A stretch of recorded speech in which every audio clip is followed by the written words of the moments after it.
چې محبوب دې زنګوینا د غاړې لونګینا سبا به جوړ شي. دا د افغانستان اصیله افغاني موسیقي ده چې اوږد مزل یې وکړ.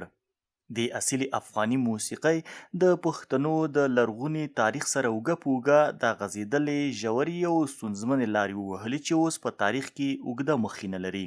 د خوږلنۍ دا ډک بنډارونه به تر ډیره په ځینو ځانګړو مراسمو، اخترونو او نوي کال کې جوړېدل. سندرغاړو به د سندرو او داستانونو په وسیله د یووالي، سولې او مینې پیغامونه ورکول. د ملي او کلتوري ارزښتونو پیژندلو وسیله همدا شرقي او اصیله افغاني موسیقي وه. د موسیقۍ هر تندغر، شپاڼه، بزګر، ځوان، پیغلې، مور او مینې به د زړه تږې للمه په همدې سیمه ییزه موسیقۍ خړوبوله. دې سره به د کلي دیرې او حجرې د اصیلي شرقي موسیقۍ په شور او ترنګ ګرمې وې. څڼورو شاه زلمیو به د اتڼ په بدرګه خپلې تورې اوږدې څڼې یو او بل خوا اړولې. مونږ پښتانه کلیوال ژوند تقدیرې لرو نه،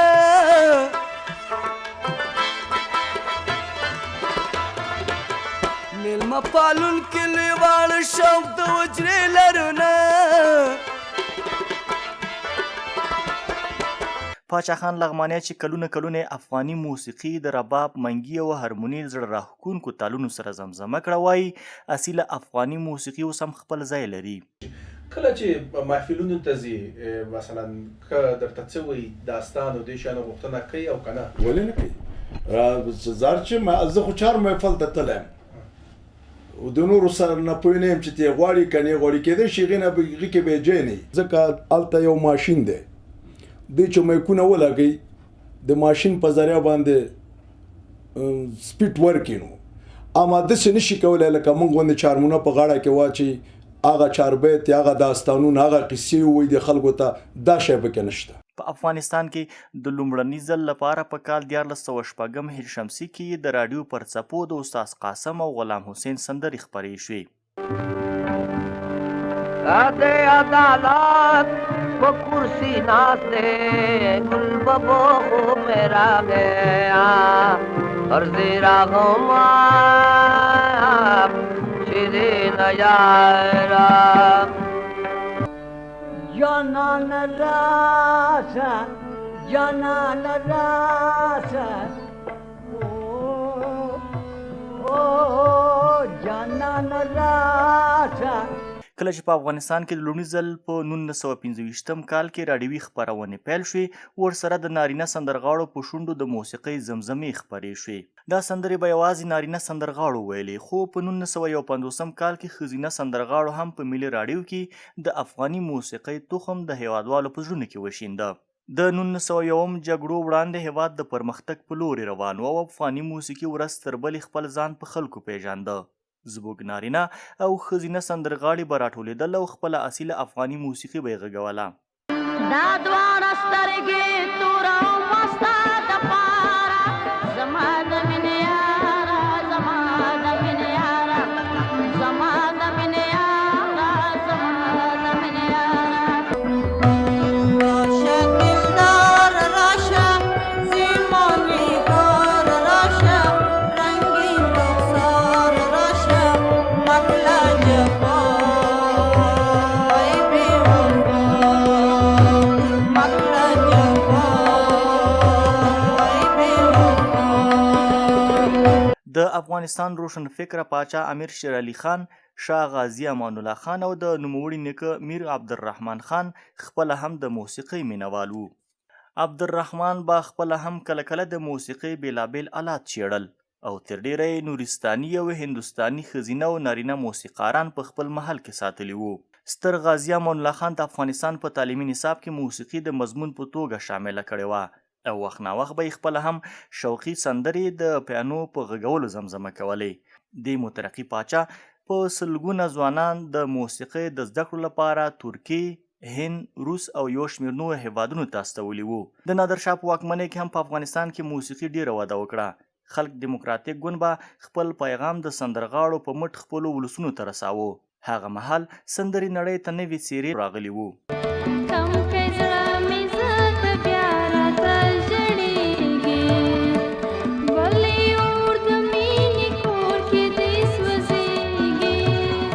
تاریخ کاږي د موسیقۍ د کلاسیکو فلکلوریکو آلو په ملتیا له ډېره پخوا راهیسې خوږې نغمې او زړه وړونکي څپې جوړې شوي دي.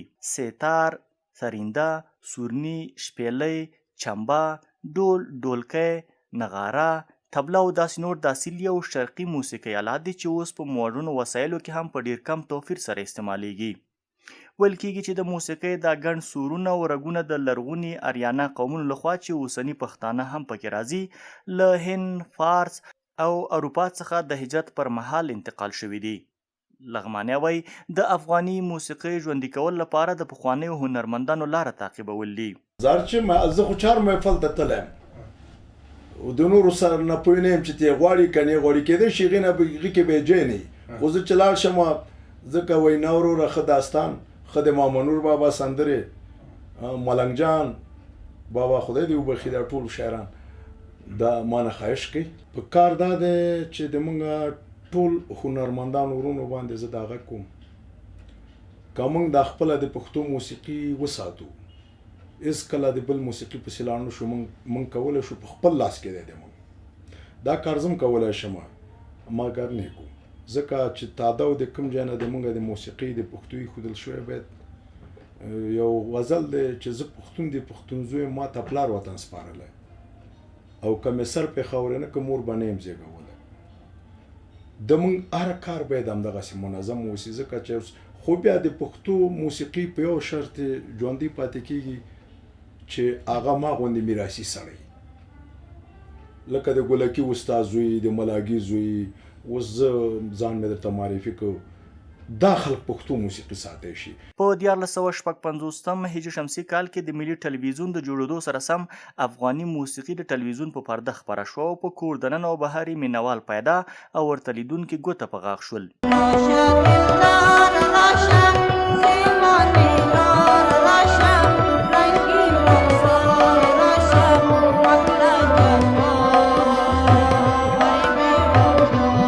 خو د خلک دیموکراتیک او په هیواد کې د کورنیو جنگ جوړو وروسته په افغانستان کې د نورو هنرونو سربیره اصیله افغاني موسیقي هم کمرنګه ووژل شوه.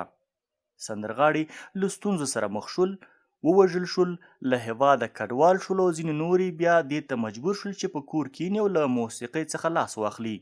د طالبانو د واکمنۍ پر مهال د موزیک مسلکي لیسه وسوځول شوه او د موسیقۍ دروازه بنده شوه.